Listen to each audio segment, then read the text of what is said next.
Hello everyone, Thempire in here with more new cards. Immediately after I hit stop recording on the last video, I got hit with a notification of more new cards. That's right folks, the promo pack, it keeps on giving.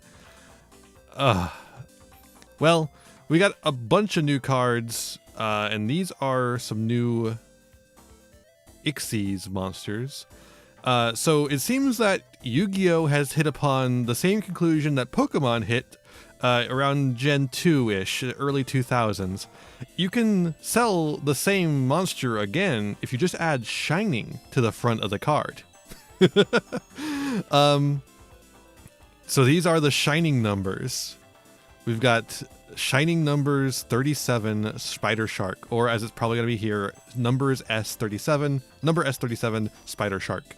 Water Sea Serpent Ixies 2600, 2100. So this is a new shark card, and considering that the shark's got a bunch of new cards recently, this could actually be quite interesting considering how it'll play around with all the other shark cards. Let's see. You can also Ixie summon by using a number 37 Spider Shark you control as material, transfers material to this card. Sure, that makes sense. Once per turn, you can detach one material from this card and target one monster your opponent controls, banish that monster into your opponent's next standby phase, and if you do, and if your opponent controls a monster, all monsters they control lose 1000 attack until the end of this turn. That is fine. It's a fine effect. During the end phase of the turn that this Ixie's summoned card was destroyed and sent to the graveyard, you express summon this card. Ooh. Only destruction, so that means it's never going to happen. But if it does, it's not bad. And the first effect is pretty okay. This card is fine. I don't think it revolutionizes Shark or anything, but it's fine. I could see it being a nice tool in the Shark toolbox, especially since Spider Shark is easier to make now. But I don't know. We'll see. Then we have Shining numbers 38 Titanic Galaxy. This guy is really cool. Let's see what their new version does. Rank 9. Light Dragon. You can also Ixie summon this card by using a number 38 Titanic Galaxy you control as materials, of course. Gains 200 attack for each material it has. Okay, don't care. Once per turn, you can target one up to 2 spell traps your opponent controls. The targeted card can activate their effects in response to this activation. Attach to this card's material. Interesting. You can detach one material from this card for the rest of the turn. This card's original attack becomes 1500 and it can attack directly. No, I'm not doing that. I'm not going to give up a spell trap negate for this. Because,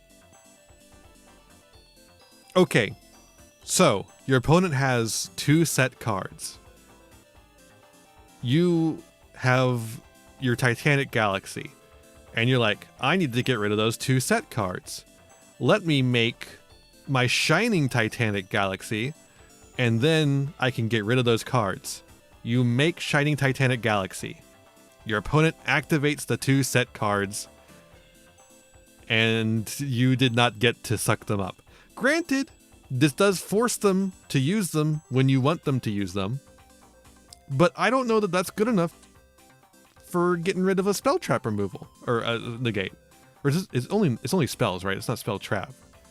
Can I get a fact check on that? Can I get a fact check on that?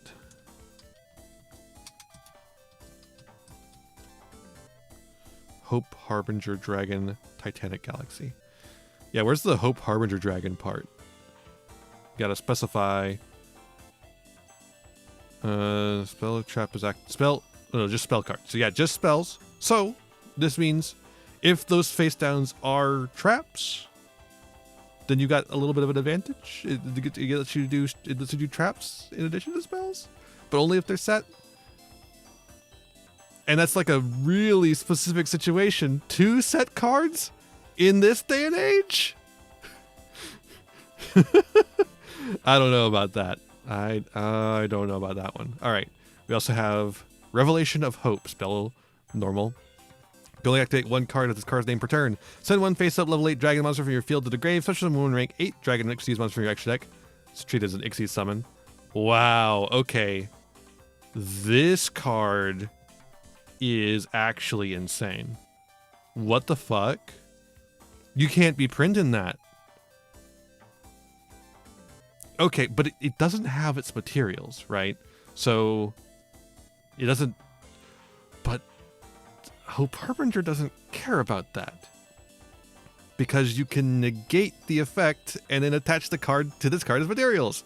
So if you're, say, playing, you could, obviously this is, I think this is supposed to be like used in, you know, Galaxy. But what if you were playing a new deck that was focused around a dragon that's white and has eyes of blue, maybe? And it happened to be getting a whole new bunch of support that was pretty strong, but it could really use just one more thing on the, just like one more thing on the field, and it happens to play a lot of level 8 dragon monsters. I'm saying this card seems a little crazy. It's not searchable. There's the one thing. It's not searchable at all. But I think it's one of those cards where, yeah, it's not searchable, but every time you draw it, it is crazy. I guess if you draw multiples, it's not very good. There is that. Also, Hope's a girl's name. Why are we doing naming a spell card? Then we have a Galaxy Journey, which is actually a Galaxy card. So you can, this actually might do something for the Galaxy deck. Spell Quick Play, you can only use the first effect and second effect once per turn. Pushable when you banish light or dark monsters. That doesn't really do much for Galaxy. From what I recall playing around with the cards, I don't remember them banishing very much. But special summon when you're banished light or dark monsters is a crazy effect regardless. So I guess, you know, whatever. Make what the fuck, Dispatter, you know, banish something, summon it. And then it's, since it's a Galaxy card, you can search it through some of the cards. So there's something you could potentially do with that. If a face-up Ixie monster you control becomes banished, and then this card is in your graveyard, you can banish this card from your graveyard and target one of those monsters, special summon it. Special summon it. That's fine. The thing about Ixie's monsters is that since the thing about Ixie's monsters, what's the deal with Ixie's monsters? You take them off the field and then they don't have any materials. So like you can't do these kind of float effects or you know, get them back on the field effects or dodge effects, because then they just lose all their materials. They have to have some way to recharge their materials, or else it's just a vanilla for the most, like, for a lot of times. It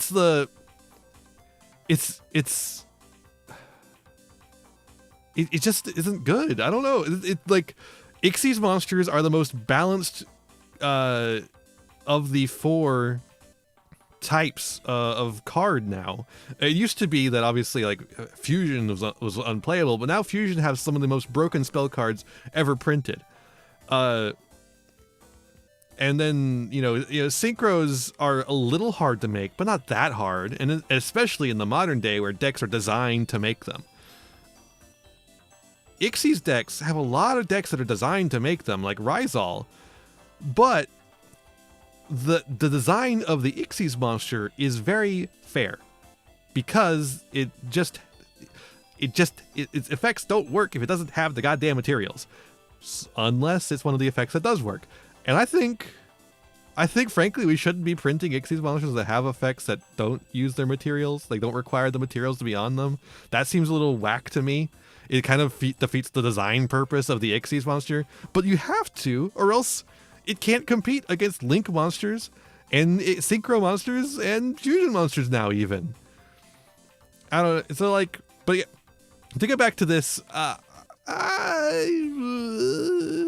it's icing on the cake, I think, because the first effect seems good. There's got to be something you can do with it. Summoning a banished light or dark monster, that has to be good. At some level, that has to be good. Especially since it's a searchable card. It's just a matter of how. And then, like, will that second effect actually come up in that deck where that is good, right? Will that deck that needs this card actually want to play any Ixie's monsters? If it's Galaxy, potentially, right? But again, I don't know that Galaxy actually does all that much banishing. I don't remember banishing in that deck. I remember a lot of graveyard stuff, not a lot of banish stuff. No, of course, I guess he does, the Gept himself does banish when he uses his battle phase effect. But I'm going to let you in a little secret. I'm not using that effect. I don't know. This one's confusing to me. I'm not sure what the but it has to be good. You cannot print this and it not be good in some way, shape, or form, right? It just feels like it must be. And I think this card has a lot of potential. The only thing holding it back is the fact it's not searchable, so it's not consistent. But even then, I think it's powerful enough. You might just ignore that. I think these two spells have a lot of potential. I could see this being played. Real quick, do you play any level 8 monsters in Dragon Link? Does Dragon Link play any level 8 monsters? Can they play level 8 monsters? Is there a level 8 monster they'd like to play? Red Eyes Darkness Dragon is like a 10, right? I'm pretty sure it's a 10. Red Eyes Darkness Metal Dragon, I should say, is a 10, I believe. I guess let's find out. Red Eyes Darkness Metal. That's a 10 for sure. Yeah, 10. And the new Red Eyes Metal Dragon, the Max Metalmorph one, is also a 10, I think. Oh god, it's a space. There we go. Full Metal is an 8. Well, though, you know, Full Metal Dragon is already in the gate, so it's not like you're going to be replacing this for fucking Hope Harbinger. I don't think that seems likely. There's like a rocket that's an 8, right? Although not that you play very many rockets anymore. That's an 8. Abzoraider's a 7. Damn. Because Abzoraider, I think you do play. Riot Dragon's an 8. Riot Dragon is a fun card. Of course, it's also in the gate on its own. But anyways, I think there's definitely some interesting things you can do with converting a level 8 dragon monster into Hope Harbinger, whether it be Blue Eyes, Photon Galaxy, or maybe even Dragon Link. I think there's something you can do there. Because, again, Hope Harbinger is one of those ones. I guess Hope Harbinger's we already left. Here, I can just go back. Hope Harbinger is one of those ones that can activate its effects without having the material on, and then it negates the effect and then adds the material. And then it has the material to do its other effect, which is actually not particularly good. It's crazy that the good effect on Hope Harbinger is the one that doesn't require material. Very strange. But at least it's an effect that involves getting material, so that's something. I just think Ixies should be more focused on material. Less. If there's an effect on here that doesn't mention material in its name, I don't want to see it. I don't want to see that shit, dude. I am very particular about Ixies monsters. I think they're so fucking cool. I think they're one of the coolest things in Yu-Gi-Oh! And I don't want them to be fucked up. That's all. I don't want them to get fucked up. Don't fuck up my Ixies monsters. I think they're so cool. I just wish they were better too. But like, Ryzel's probably going to be decent. I don't know if it's going to be meta. I mean, it's going to be meta for sure. I don't know if it's going to be tier 1 is what I meant to say. Sorry. I don't know if it's going to be tier 1. I think it obviously was in the OCG. I think things are a little different over here. We've been through this before. It's always a little bit different over here. But I could be wrong on that. I don't know. We'll see. Anyways, I'm rambling. So let's end this video with a sum up. This guy, interesting toolbox card. Doesn't take sharks over the edge, but could be a very interesting part of the deck. This guy's terrible. I don't know that anyone's going to play this except for maybe Blue Eyes, because you can slap this guy on top of the Hope Harbinger that you make with this card, which I think is quite interesting. It's just the only part of it's just you can't search it. And then of course, Galaxy Journey is really interesting in general, and in Galaxy, there's so many ways to search this. I think there's a potential to use this as a package in other decks. I'm curious to see what happens with this card in particular. I think this card is pretty obvious what its use case is. It's just a matter of whether it's worth its use case. This card, I don't know what the use case is yet, and I'm interested to see what it is. So that's my thoughts. Let me know if you have any different thoughts down below, and I'll see ya in the next one. Bye-bye. Hey there, thanks for watching. I hope you enjoyed this video. I've got a lot more for you if you want them. Just hit that subscribe button and ring the bell to get notifications. I'd also appreciate if you left me a like and a comment and maybe shared the video around with your friends. You can also follow me on all the usual social media sites. Just check out my website in the description below for more information. My videos are funded by my patrons and YouTube members, whose names you'll see scrolling by in these credits here. For just $1 a month, you too can find yourself here, trapped in my end screen for all eternity. In particular, I'd like to thank Haru Hayes, Flea Kill, Frog Prince Michael, Jeremy Coatney, and Darkwing Rain. A big thanks to all my other patrons and to my little community as a whole. Remember to be kind to yourselves, be kind to others, and have a wonderful whatever time it is for you. Bye!